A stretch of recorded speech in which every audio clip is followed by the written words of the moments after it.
नमस्कार दोस्तों, मैं हूं सुधीर चौधरी और आपका स्वागत है special show D code with Sudhir में।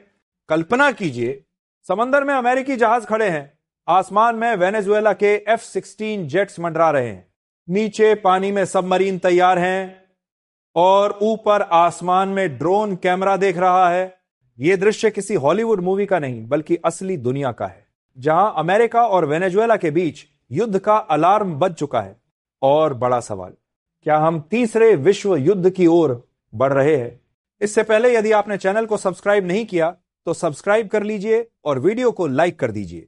दोस्तों, आप सोच रहे होंगे अमेरिका, जो दुनिया की सबसे बड़ी ताकत है, वो वेनेजुएला जैसे छोटे देश से क्यों उलझ रहा है? और वेनेजुएला का राष्ट्रपति मादुरो, जिसने खुद को अमेरिका के सामने सीधा खड़ा कर दिया है, उसकी हिम्मत कहां से आती है? आज के इस विशेष विश्लेषण में हम आपको स्टेप बाय स्टेप बताएंगे। कैरिबियन सागर में अमेरिकी कार्रवाई कैसे शुरू हुई, 11 लोगों की मौत से मामला कैसे बिगड़ा, क्यों अमेरिका ने अपने स्टील्थ फाइटर जेट्स और वॉरशिप भेजे, और कैसे मादुरो ने खुली चुनौती दे दी ट्रंप को। शुरुआत होती है एक नाव से। अमेरिका का दावा है कि यह नाव ट्रेन डे अरागुआ गैंग की थी, जो ड्रग्स और स्मगलिंग में शामिल है। 9 सितंबर की रात आसमान से अमेरिकी ड्रोन ने मिसाइलें दागी, नाव जलकर खाक हो गई।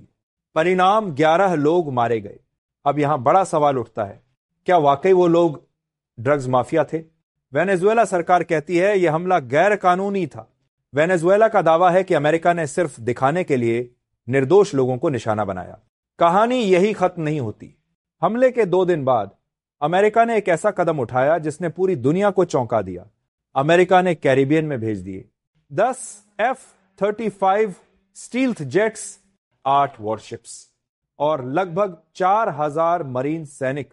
इतना ही नहीं, राष्ट्रपति ट्रंप ने वेनेजुएला के राष्ट्रपति निकोलस मादुरो पर $50 मिलियन का इनाम रख दिया। अब जरा सोचिए, किसी देश के राष्ट्रपति के सिर पर इनाम रखना यह सिर्फ अपराधियों के साथ किया जाता है। क्या अमेरिका अब वेनेजुएला को नकली नार्को स्टेट घोषित करने की कोशिश कर रहा है? मादुरो ने इसका जवाब सीधा दिया। उन्होंने 15,000 सैनिक सीमा पर तैनात कर दिए। देश भर में मिलिशिया की भर्ती शुरू कर दी। मादुरो का बयान, अगर हिम्मत है तो आओ मुझे गिरफ्तार करके दिखाओ। हम किसी भी विदेशी आक्रमण को अपने देश की संप्रभुता पर हमला मानेंगे। दोस्तों, यह वही अंदाज है जो हमने पहले सद्दाम हुसैन और गद्दाफी के समय देखा था, लेकिन फर्क यह है कि मादुरो अभी तक बचा हुआ है। अब देखिए इस टकराव का अगला अध्याय। 2 वेनेजुएला F-16 जेट सीधे उड़ते हुए गए अमेरिकी नौसैनिक पोत के ऊपर। पेंटागन ने इसे कहा बेहद उकसाऊ कार्रवाई। यहां सवाल उठता है, क्या यह सिर्फ पावर शो था, या वेनेजुएला ने अमेरिका को चेतावनी दी कि हम तैयार हैं? मिलिट्री टकराव के बीच ट्रंप ने एक और चाल चली। उन्होंने घोषणा की कि अब से अमेरिका वेनेजुएला से आयात होने वाले तेल पर 25% टैरिफ लगाएगा। अब सोचिए दोस्तों, वेनेजुएला की पूरी अर्थव्यवस्था तेल पर टिकी है। भारत, चीन और कई एशियाई देश वहां से कच्चा तेल लेते हैं। मतलब साफ है, तेल सिर्फ वेनेजुएला का नहीं बल्कि अब अमेरिका का भी राजनीतिक हथियार बन चुका है। तो दोस्तों, यह तस्वीर है कैरिबियन सागर की।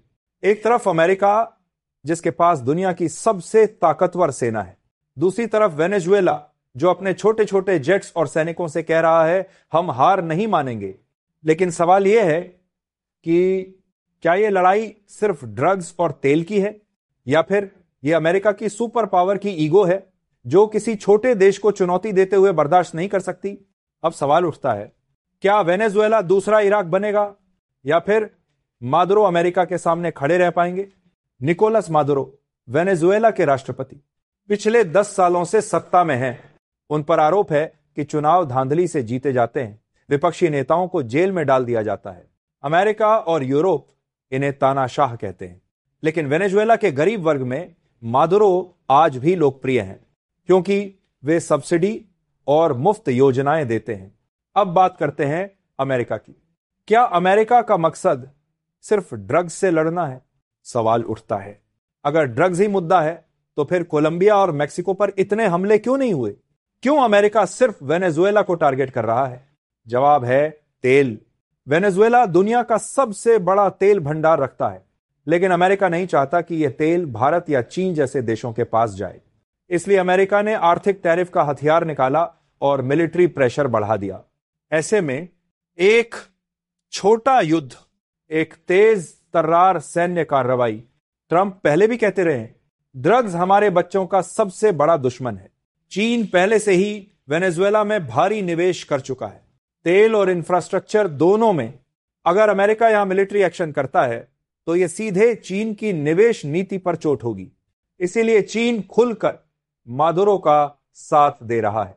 दोस्तों, अब सबसे बड़ा सवाल, क्या यह सब तीसरे विश्व युद्ध की भूमिका है? इतिहास को याद कीजिए, इराक, अफगानिस्तान, सीरिया, लीबिया, हर जगह अमेरिका ने ड्रग्स या आतंकवाद या लोकतंत्र के नाम पर दखल दिया। पर नतीजा क्या हुआ? लाखों मौतें दी, तबाह देश, और अंत में अस्थिरता। ये सब मिलकर क्या इशारा कर रहे हैं? क्या ट्रंप वाकई मादुरो सरकार को गिराने जा रहे हैं? अपना सुझाव हमें बताइए।